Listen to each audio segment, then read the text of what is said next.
하나님의 축복 여러분과 함께 할 줄로 믿습니다. 양옆 앞뒤로 반갑습니다. 인사 좀 나눌까요? 반갑습니다. 예. 오늘 명절인데 하나님의 은혜로 이렇게 함께 할 수 있도록 하신 걸 감사를 드립니다. 하나님을 아는 지식, 하나님을 아는 지식이라는 제목을 가지고 말씀을 전하는데요. 가끔 이렇게 신앙생활하고 저도 25살부터 하나님 믿고 나서 내가 하나님 믿어보니까 너무나 좋은 것이에요. 그래서 다른 사람에게 예수 믿으라고 얘기도 하고 또 지금까지 25년 동안 끊임없이 예수 믿으라는 전도하면서 인생을 살아왔어요. 목사까지 된 거죠. 근데 이제 가끔 믿지 않는 분들을 만날 때 있지 않습니까? 아무리 얘기를 해도 절대 안 믿는 분들 있지 않습니까? 좀 믿었으면 좋겠는데 제가 동창회를 한동안 안 나가다가 몇 년 전부터 동창회를 나가기 시작했어요. 마음속에 좀 기도하는 마음이 좀 있었어요.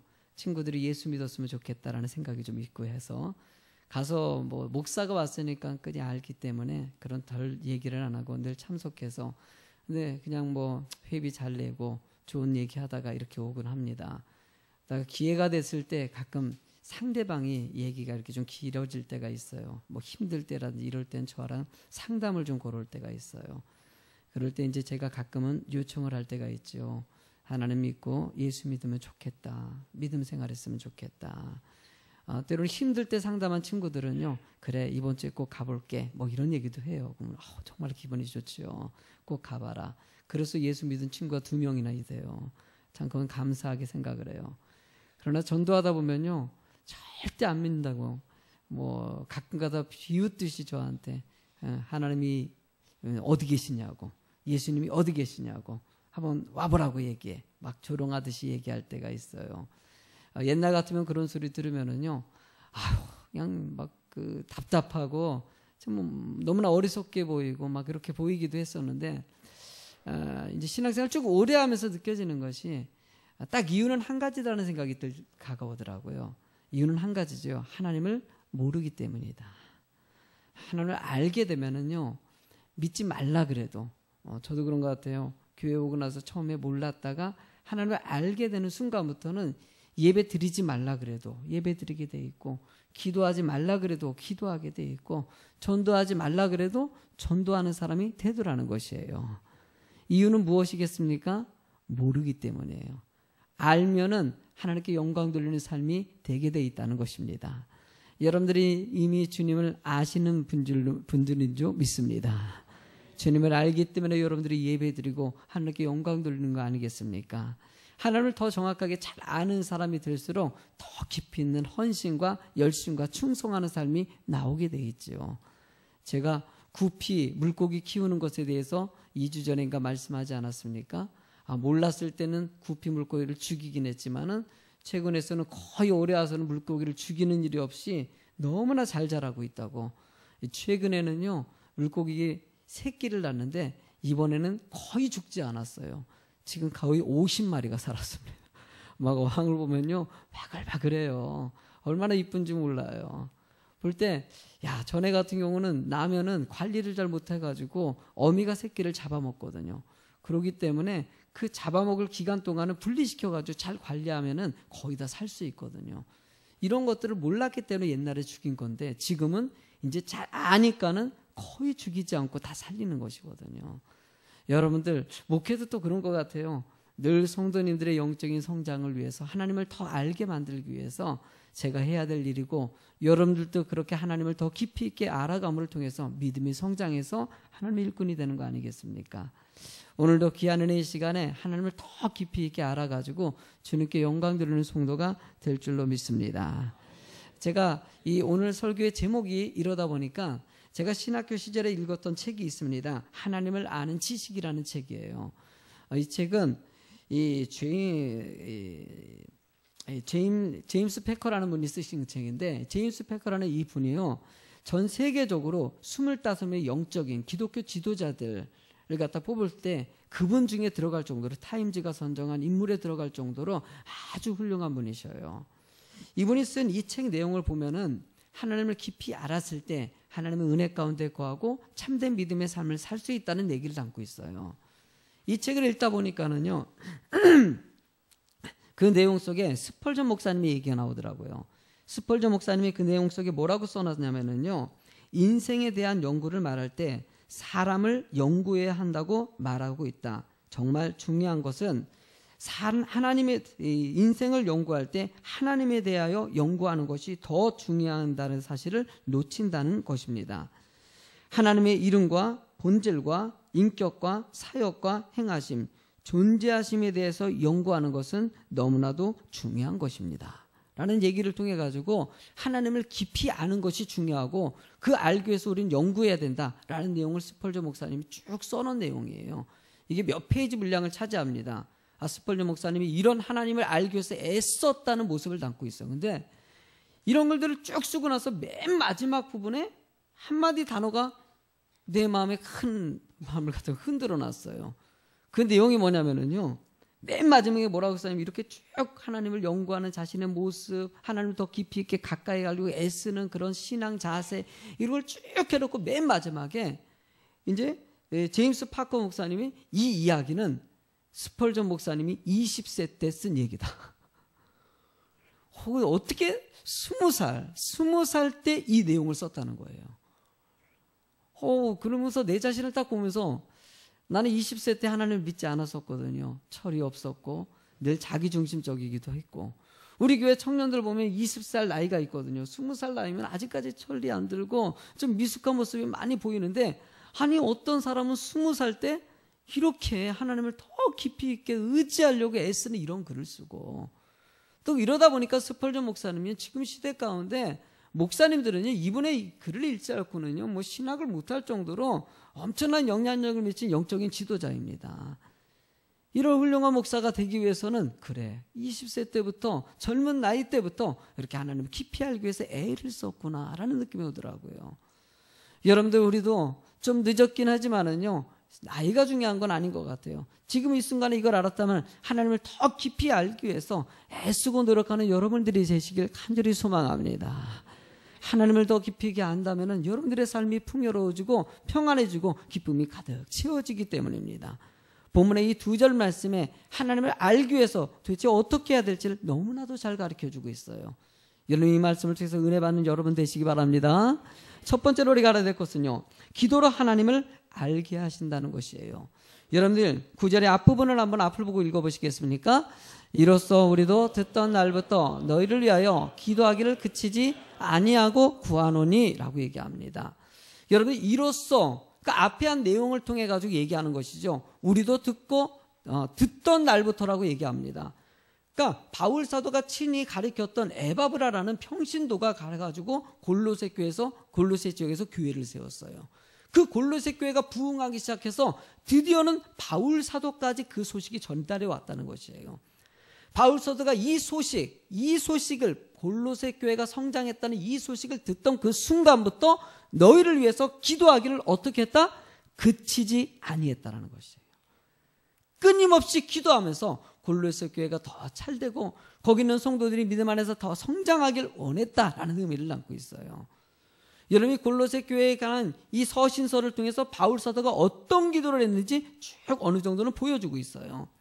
중요한 패턴 3가지 기도의 제목이 있는데, 첫 번째는 바울 사도가 골로새 교회를 향해서 감사의 기도를 했다는 것이에요. 어려운 환경 가운데서 교회를 세워가고 믿음 안에서 성장시켜서 라우디게아 교회까지 복음이 확장되는 그 교회의 모습을 보면서 하나님 정말 감사합니다. 그리고 또 어려움을 잘 이겨내는 성도를 통해서 정말 감사합니다라고 바울 사도가 기도했다는 것이에요. 여러분, 하나님을 알기 위해서는요, 이 감사의 기도가 넘쳐나는 거. 왜? 하나님이 우리를 도우심을 느끼기 때문에 우리는 감사 기도하는 거죠. 저는 여러분들도 그런 감사 기도가 나올 줄로 믿습니다. 두 번째 이 말씀을 보면은요, 사명에 관한 기도를 한 부분이 나옵니다. 바울 사도는 끊임없이 성도들이 골로새 성도들이 믿음 안에서 성장해서 하나님의 영향을 나타내는 믿음의 성도로 자라기 위해서 끊임없이 사명적인 기도를 했다는 것이에요. 성도님들이 믿음이 자라나가지고 믿음이 성숙되는 것을 보는 것은 얼마나 큰 기쁨인지 모릅니다. 우리 성도님들 볼 때마다 옛날 모습하고 지금 모습하고 성숙된 성도님들의 모습을 보는 것이 이 목사에게는 얼마나 큰 기쁨인지 몰라요. 여러분들의 믿음도 더 성장시켜서 성숙한 사명자의 성도가 꼭 되실 줄로 믿습니다. 이런 기도는 세 번째로는 바울 사도가 기도한 것은 소망의 기도예요. 늘 꿈을 가지고 비전을 가지고 골로새 교회가 그 상태에서 머무는 것이 아니라 한 단계 더 뛰어넘는 뛰어넘는 교회가 되길 끊임없이 원했다는 것이에요. 그래서 골로새서에서 내용을 쭉 보면은요, 그들이 어려운 가운데서도 너무나도 핍박 가운데서도 여러 가지 유혹 가운데서도 믿음을 잘 지켜가면서 또 다른 하나님의 계획들을 계속해 나가는 것을 갖다 보게 하십니다. 하나님 여러분들의 믿음도 이런 믿음 되기를 원하신다는 것이죠.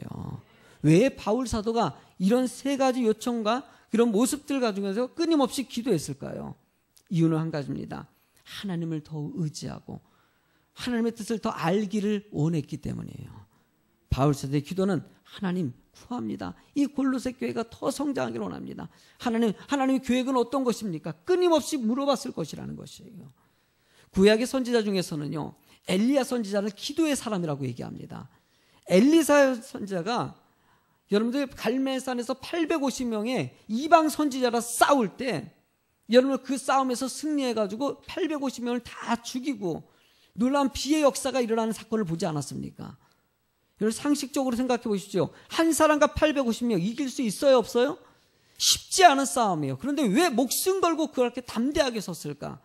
여러분들 이것에 대한 답을 여러분 열왕기상 18장 1절의 말씀에 답을 보여줍니다. 읽어보실래요? 앞에 보시고 시작. 많은 날이 지나고 제한한 여호와의 말씀이 엘리야에게 임하여 이르시되 너는 가서 아합에게 보이라. 내가 비를 지면에 내리리라. 여러분들 이미 엘리야에게 하나님이 그 기도에 응답해서 너 지금 아합에게 가가지고 지금 내가 계획한 일들을 진행하라 라고 누가 얘기하셨습니까? 하나님이 얘기하셨다는 것이에요. 엘리야는요 늘 기도함을 통해서 하나님의 음성을 듣고 하나님과 동행하는 인생을 살았다는 사람이에요. 그렇기 때문에 그 힘을 가지고 담대하게 850명 앞에 서서 아방 앞에 이세벨 앞에 서서 담대하게 주의 부흥과 기도하는 사람으로서 능력을 나타낸 것이죠. 저는 여러분들이 그 기도를 통해서 하나님의 살아계심을 나타내는 성도들이 될 줄로 믿습니다. 또 하나 인물이 있지 않습니까? 다윗입니다. 바울입니다. 여러분들이 바울 같은 경우는요, 다윗입니다. 다윗 같은 경우도 이 자주 등장하는 말씀이 한 구절이 있습니다. 사무엘상 23장 4절을 한번 읽어보실래요? 앞으로 시작. 다윗이 여호와께서 다시 묻자온데 여호와께서 대답하여 이르시되 일어나 그 일나로 내려가라. 내가 블레셋 사람들을 내 손에 넘기리라 하신지라. 여러분들 맨 밑에 보면은요, 블레셋 사람들을 내 손에 넘기시리라. 여러분 이 말은요 구약 성경에 너무나도 많이 등장하는 내용입니다. 요즘에 우리 교회가 욥기서도 얘기하고 있고 사무엘상도 있고 열왕기서 계속 강의 설교를 하고 있지 않습니까? 거기에 늘 등장하는 말이 내 손에 넘긴다는 말이에요. 너에게 이제 맡겼다는 것이에요. 네가 지금 싸움에 나가려고 하는데 그 싸움은 당연히 승리할 거라는 것이에요. 왜? 하나님이 함께 하셨기 때문이에요. 여러분들 이 말씀, 이 내 손에 넘기리라는 말씀을 듣기 전에 위에 다윗이 어떻게 합니까? 하나님께 물었다라고 얘기하고 있어요. 물었더니 대답해 주신 말씀이 내 손에 넘긴다는 말이라는 거예요. 다윗의 인생 가운데 힘들고 어려운 순간 가운데서도 늘 놓지 않았던 것이 기도입니다. 기도를 통해서 하나님을 알게 되고 하나님을 알았던 다윗은 흔들림이 없이 그 믿음 가운데 그 응답받고 행동했다는 것이에요. 왜? 하나님을 너무나도 잘 알았기 때문에. 왜? 하나님은 구하는 자에게 주신다는 것을 알았기 때문이에요. 여러분들이 기도하면 왜 기도합니까? 하나님이 응답을 주시기 때문에 기도하는 것이죠. 자녀를 키우다 보면 늘 느끼는 것이 우리 애들이 생일이었는데 생일 때 되면은요, 생일 아니더라도요 와가지고 아버지 나 이거 사주세요 저거 사주세요 늘 얘기하는 것들이 있어요. 그러면은 딱 봐가지고요 사줘야 될 때가 되면 사줘요. 근데 그 얘기를 할 때마다 나름대로 내가 아버지지 뿌듯함을 느껴요. 만약에 여러분 생각해 보십시오. 자식이 있는데 나한테는 사달라는 얘기 안 하고 다른 사람한테 사달라고 얘기해 보십시오. 기분이 좋아요, 안 좋아요? 좋습니까? 다른 사람이 사줘서요? 네? 명절이니까 좀 다른 사람이 좀 사줬으면 좋겠지 이런 생각하세요? 어쨌든 간에 부모는요 나한테 와서 나를 의지하는 것이죠. 내가 전에 사줬기 때문에 얘도 이번에도 사달라 그러면 아버지는 사줄 거야 라는 생각을 하는 거예요. 내가 아버지이기 때문에 당연히 요청하는 것에 들어주는 것이죠. 아이들도 그것에 익숙해져 있는 것이고요. 여러분들 하나님의 신앙생활하는 사람은요, 기도 열심히 하는 사람의 특징이 무엇입니까? 응답을 받은 경험이 있기 때문이에요. 다윗이 늘 기도의 삶을 살아가는 것은 하나님을 정말 잘 알았던 것이에요. 하나님은 구하면 주신다. 이 믿음을 알았기 때문에 구하고 또 그 응답 듣고, 하나님 이거 해야 됩니까? 하지 말아야 됩니까? 야, 이거 하지 말아라. 그럼 하지 않으면 되는 것이고, 하나님 이 길 가야 됩니까? 저 길 가야 됩니까? 그럼 이 길 가라. 그럼 그 길 가면 되는 것이고요. 여러분들 하나님의 응답받고 살아가는 사람들에게는 그런 확신이 있습니다. 하나님을 바로 알기 때문이에요. 여러분들 기도함으로 하나님을 더 알아가는 성도가 되시기 바랍니다. 우리가 두 번째로는요, 신령한 지혜와 총명으로 알게 하신다는 것이에요.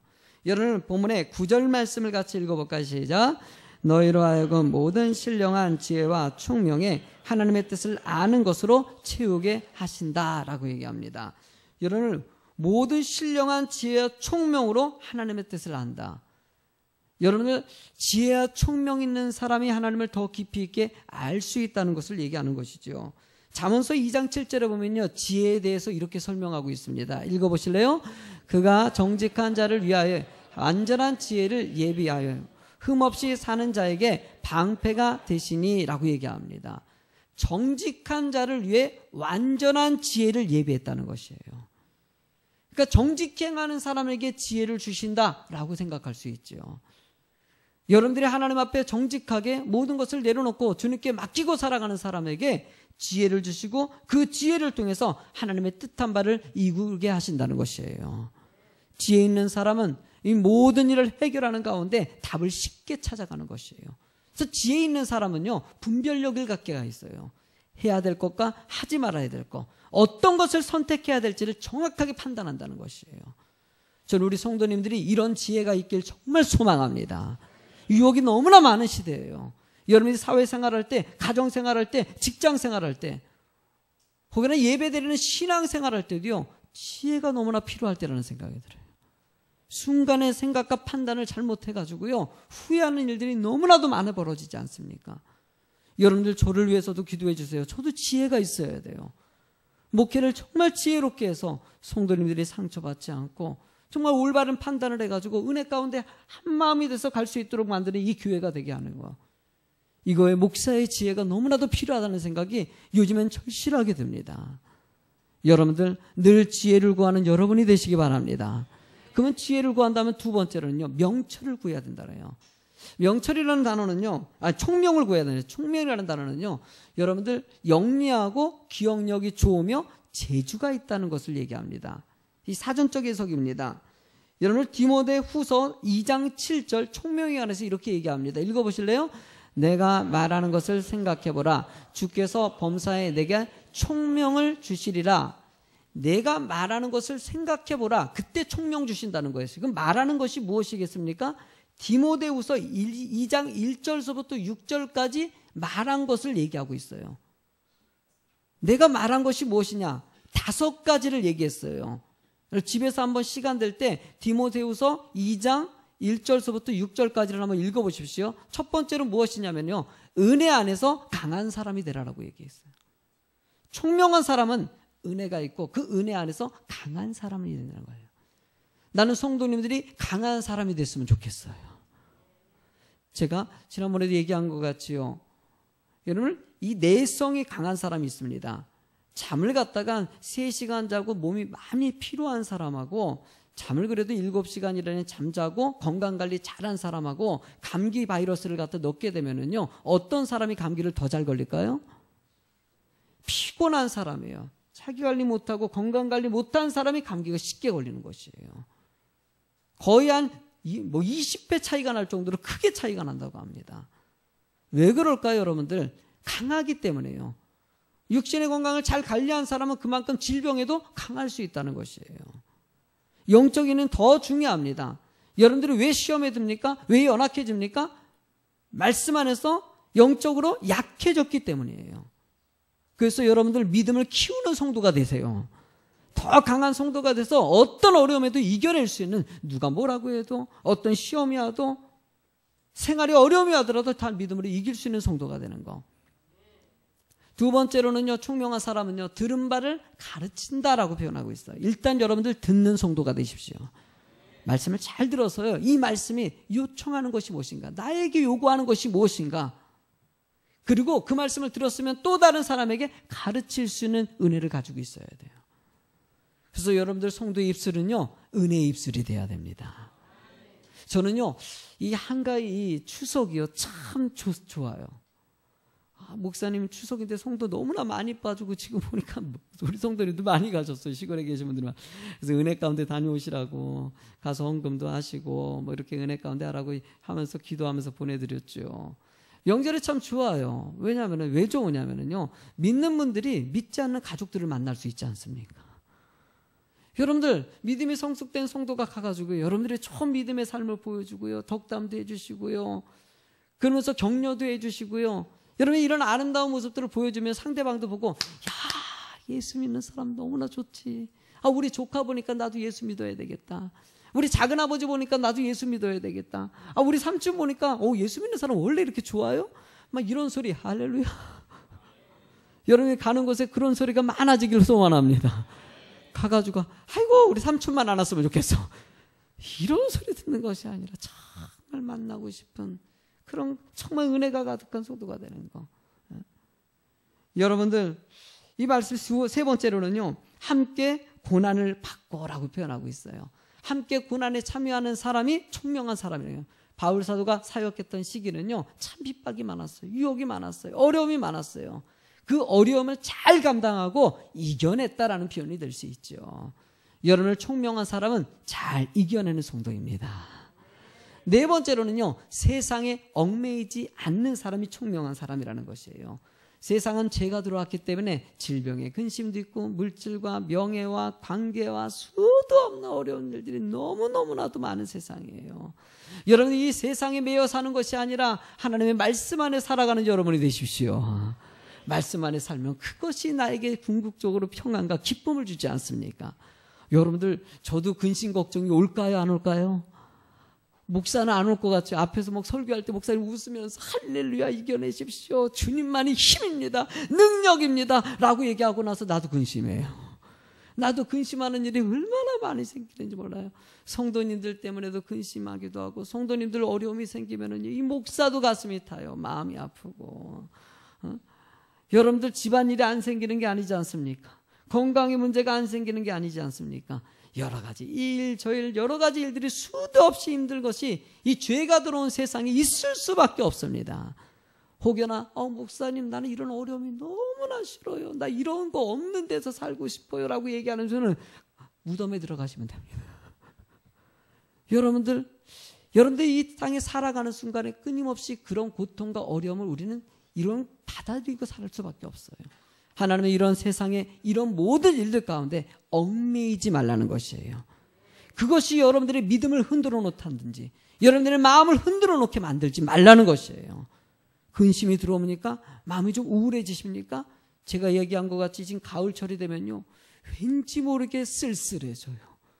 오동잎 한잎 두잎 떨어지는, 막 괜히 보면은 마음이 그냥 무너져 않고 왠지 우울해지고 혼자라고 느껴지십니까? 아니에요. 주님이 함께 하십니다.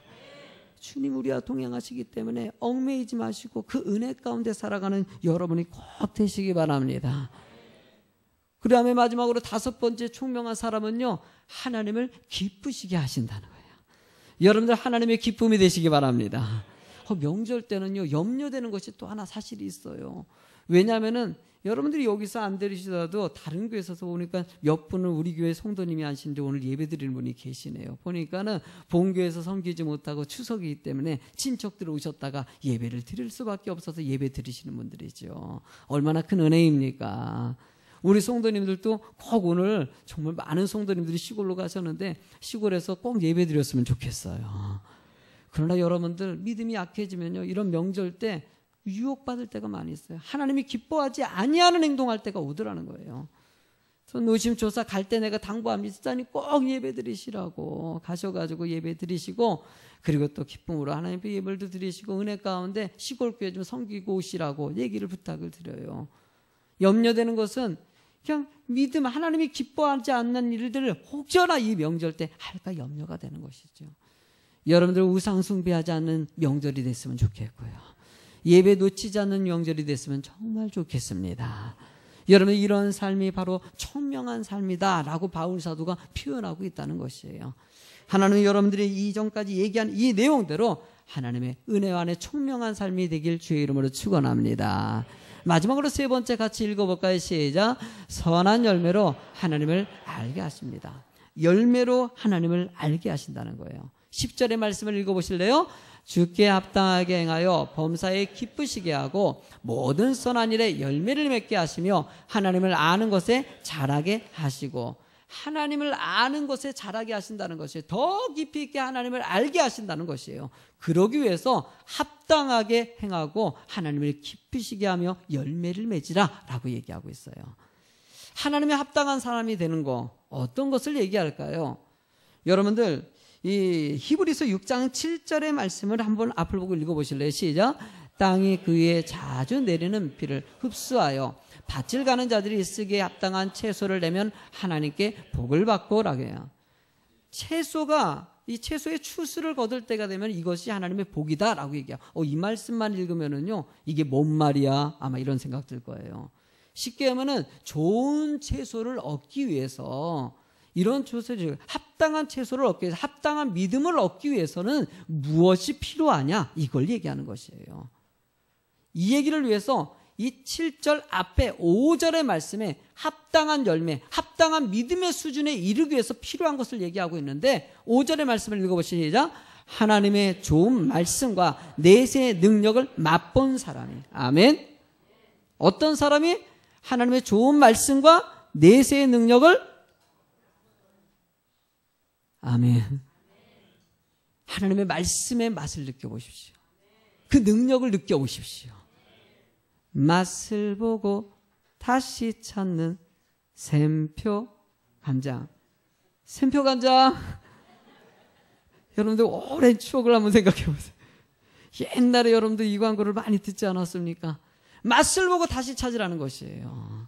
명절 때 여러분들이 가는 곳에 여러분들을 통해서 맛이 느껴져야 되는 것이에요. 여러분들 교회는요, 맛으로 승부하는 것이에요. 여러분들의 삶이라는 것이에요. 여러분의 모습 보고, 야, 예수 믿는 사람이 역시 다르구나, 이 소리를 들을 수 있어야 된다는 거예요. 우스갯소리 하나가 있더라고요. 어느 며느리가 집에서 아기를 낳는데요, 아기를 낳고 산후조리원에서 몸조리를 하는데 시어머니가 아기를 좀, 아들이 너무나 이뻐가지고 봐주기 시작했어요. 봐주는데 시어머니가 자신의 젖을 먹이는 거예요. 나오지도 않는 젖을 갖다가 막 물려가지고 하니까 시어머니, 며느리가 얼마나 답답하겠습니까? 그래서 남편에게 상담을 했어요. 여보, 지금 어머니가 지금 왜 우리 애기한테 자꾸 젖을 물리냐고. 그랬더니 남편이, 그게 내비둬, 어머니 좋아서 그러는데 뭘 그러냐고. 그러니까 이게 남편이 그렇게 얘기하니까 또 섭섭한 거예요. 그러니까 여자분들은요, 별거 아닌 것에 섭섭해요. 그 내가 보니까 그 얘기를 딱 듣다 보니까 남자는 충분히 그렇게 얘기할 수 있을 것 같은데 여자분들은 또 희한한 걸로 삐지시더래. 여자분이 이게 삐지셔가지고 계속 남편에게 그냥 빡 째려보면서 밀어가다가 결국은 상담사에게 상담을 건 거예요. 전화해가지고 상담원한테 가가지고, 아니 우리 시어머니가 세상에 젖을 먹인다고, 이게 이럴 수가 있냐고 막 상담하니까 상담원이 딱 한마디 했다고 합니다. 뭐라고 하냐면 맛으로 승부하라고. 우스갯소리 하지만은요, 그래요. 당신의 젖맛이 좋으시니까 애기한테 그 맛으로 승부하라고 얘기하는데요, 여러분들 그럼 그냥 웃으라고 얘기한 거예요. 근데 중요한 건 뭐냐, 신앙생활할 때 너무나 중요한 것이에요. 우리는요, 세상 사람들이 아무리 세상 것 가지고 뭐 예수 믿는 사람이 뭐 돈이 떨어져, 명예가 떨어져, 뭐가 떨어져, 우리는요, 말씀을 통해 가지고 삶으로 승부하는 것이에요. 여러분들의 삶이 기쁨이 되지 않습니까? 은혜가 되지 않습니까? 누가 뭐래도 나는 행복한 사람이고, 누가 뭐래도 나는 너무나도 기쁨의 삶을 살아가고 있잖아요. 하나님, 여러분들의 이 모습이 상대방한테 보여지는 거, 이게 바로 하나님의 은혜예요. 이게 열매라고 얘기하고 있다는 거예요. 제가 너무나도 좋아하는 말씀 마지막으로 하고 마치겠습니다. 여러분, 사도행전 2장 47절의 말씀이죠. 같이 읽어볼까요? 시작. 하나님을 찬미하며 또 온 백성에게 칭송을 받으니 주께서 구원받는 사람을 날마다 더하게 하여. 여러분들, 초대교회의 놀라운 부흥의 역사는요, 바로 이 47절의 말씀같이 하나님을 찬양하며 하나님께 영광 돌리는 삶을 살아가며 기본기입니다. 두 번째, 이웃에게, 온 이웃에게 칭송을 들었더니 주께서 구원받는 사람을 날마다 더하게 하셨다. 여러분들의 삶을 통해서 부흥의 역사가 임했다는 것을 얘기합니다. 여러분들의 말 한마디가 그렇고요, 여러분들의 눈빛이 그렇고요, 여러분들의 행동 한 가지가 여러분 이 세상에 놀라운 부흥의 역사에 쓰임받고 있다는 것이에요. 나는 이 명절 기절 시간 오늘도 분명히 여러분들 만나실 것입니다. 가족들 만났을 때 여러분들 온 백성의 칭찬 듣는 인생이 되시기 바랍니다. 가족들에게 칭찬 들으십시오. 자녀들에게, 부모님에게, 여러분들 명절 때 부모님께 제발 부탁드리는 효도하십시오. 아멘. 부모님을 공경하시고 부모님을 잘 섬기는 거, 여러분 이런 명절 때 오히려 더 상처받는 부모님들이 많이 생긴다는 것이에요. 저는 지난번에 모든 정치권에서 일어났던 사건이 너무나 속상하더라고요. 어떤 분이 정치권 무슨 회의하는데 나라의 효도법을 만들어 달라고 항의하면서 의원에 와가지고 항의하면서 이렇게 말한 내용을 갖다 전하는데, 이게 뭐냐면은 딸에게 자신이 가지고 있는 돈이 많지 않아가지고 6천만 원인가를 갖다가 자기에게 다 줬대요. 줬더니만은 이 딸이 세상에 이제 돈 받고 나서 엄마가 아버지가 더 안 주시니까 아빠를 갖다 포필하지 않는 거예요. 신경 안 쓰는 거예요. 좀 도와달라 그래도 모른 채 하고 아는 채도 안 하고 연락도 안 한다는 거예요. 전화도 안 받고. 이런 못된 것인 양이야.